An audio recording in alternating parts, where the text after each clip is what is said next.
আসসালামু আলাইকুম ওরহমতুল্লাহ। কেমন আছেন আপনারা? আশা করি সবাই ভালো আছেন। আলহামদুলিল্লাহ, আমিও খুব ভালো আছি। দীর্ঘ ভ্যাপসা গরম দাবদাহের পর মহান রব্বুল আলামিনের পক্ষ থেকে রহমতের বৃষ্টি এসেছে আলহামদুলিল্লাহ। এই বৃষ্টি পেয়ে আসলে সবাই আনন্দিত। গাছপালা, তরুলতা, পশু পাখি সবাই আনন্দিত। গাছগুলো আসলে গাছের যেই সাজ, সবুজের সাজে আসলে ছেয়ে গেছে চারদিক আলহামদুলিল্লাহ। নতুন পাতা, নতুন কুশি, সবাই আসলে মনের মতো করে সাজতেছে আর কি।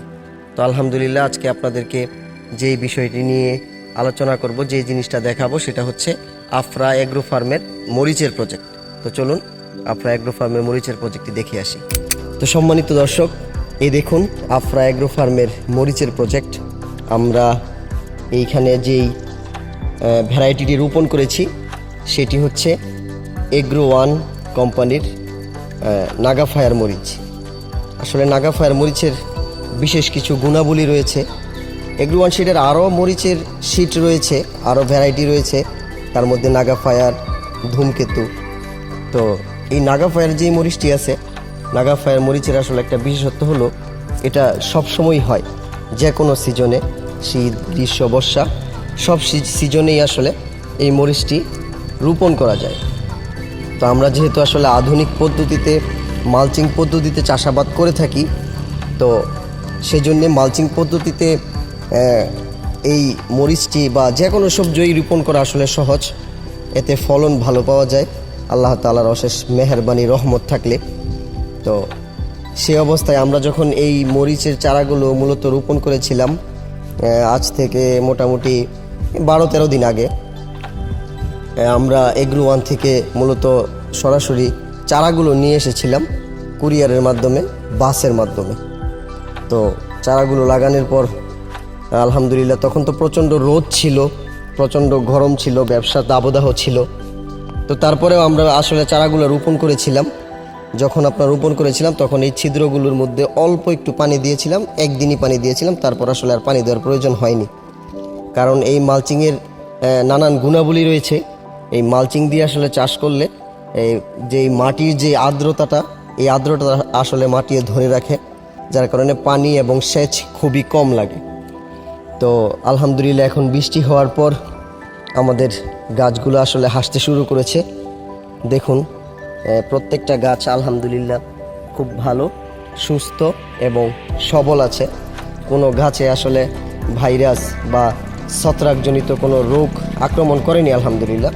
তো আজকে থেকে আমরা শিডিউল স্প্রে শুরু করব। এখনও শিডিউল স্প্রে দেইনি, আরও আগেই দেওয়ার কথা ছিল, কিন্তু শিডিউল স্প্রেগুলো আমরা এখনও করিনি, আজ থেকে শুরু করব ইনশাআল্লাহ।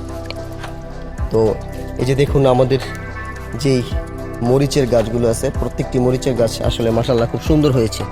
এই যে মরিচের গাছ, আজকে 10-12 দিন বয়স। ইনশাআল্লাহ আশা করতেছি আগামী কুরবানি ঈদের আগে আমরা এখান থেকে কিছু মরিচ হারভেস্ট করতে পারি কিনা। তো এই হচ্ছে আমাদের মরিচের প্রজেক্ট। আমরা মরিচের প্রজেক্টে আসলে যেই আপনার বেডগুলো করেছি, এই মালচিংগুলো হচ্ছে প্রায় 3 ফিট। তো বেডগুলো করেছি আমরা 3×36, মোটামুটি 26-25 এরকম করে আসলে আমরা বেডগুলো করেছি। চারা টু চারার দূরত্ব আপনার 16 ইঞ্চি দিলে চলে, কিন্তু আমি 18-19 দিয়েছি। তো 16 ইঞ্চি দেওয়াটাই বেটার, কেননা গাছগুলো যখন বড় হবে, যদি প্রচণ্ড রোদ থাকে তাহলে গাছের নিচে ছায়া থাকলে গাছগুলা স্টোক করে না। তো আমি একটু দূরত্ব বাড়িয়ে দিয়েছি। আমি আসলে চিন্তা করেছিলাম গাছ থেকে গাছের দূরত্বটা একটু বেশি হলে হয়তো বা ভালো হবে, কিন্তু না, বিষয়টা হচ্ছে যে গাছটা যখন বড় হবে তার নিচে ছায়া থাকলে, গোড়াটার মধ্যে ছায়া থাকলে, তখন গাছগুলো আসলে স্টোক করে না। অন্যথায় অতিরিক্ত গরমের কারণে অনেক সময় স্টোক করে থাকে। তো আলহামদুলিল্লাহ, সব মিলিয়ে এই হচ্ছে আমাদের মরিচের প্রজেক্ট। আপনারা সবাই দোয়া করবেন কৃষিতে যেন আসলে কেরিয়ার গড়তে পারি। যেই স্বপ্ন, যেই চিন্তা, যেই বিষয় নিয়ে আসলে নেমেছি এই কৃষিতে, কৃষিটাকে আসলে বিজনেস হিসাবে নিয়েছি। তবে কৃষিটা হচ্ছে সম্পূর্ণ ভালোবাসার। গাছের প্রতি আপনার ভালোবাসা, আপনার মায়া, আপনি আপনার নিজের শরীরকে যেরকমভাবে টেক কেয়ার করে থাকেন, ওই রকমভাবে যদি আপনি আপনার সবজিকে, আপনার গাছকে, আপনার ফসলকে, আপনি যেই কিছু করেন না কেন, তাকে যদি ওই রকমভাবে প্রপারলি টেক কেয়ার করতে পারেন, তাহলে আশা করা যায় যে ইনশাল্লাহ সে আপনাকে ফলন দিবে। কেননা পরিশ্রম সৌভাগ্যের চাবিকাঠি।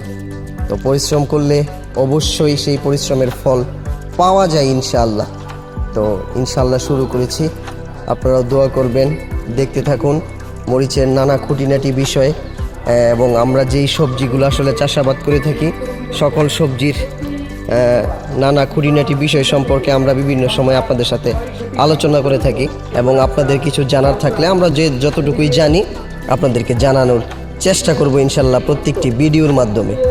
তো আপনারা আমাদের আফরা এগ্রো ফার্মের যেই ইউটিউব চ্যানেল এবং পেজটি রয়েছে আপনারা এগুলো ফলো করবেন, দেখবেন, আশা করি আপনাদের ভালো লাগবে। ছোট্ট ছোট্ট কিছু বিষয় হলেও আসলে জানতে পারবেন। সবাই ভালো থাকবেন, আফরা এগ্রো ফার্মের সঙ্গেই থাকবেন। আসসালামু আলাইকুম ওয়া রাহমাতুল্লাহ।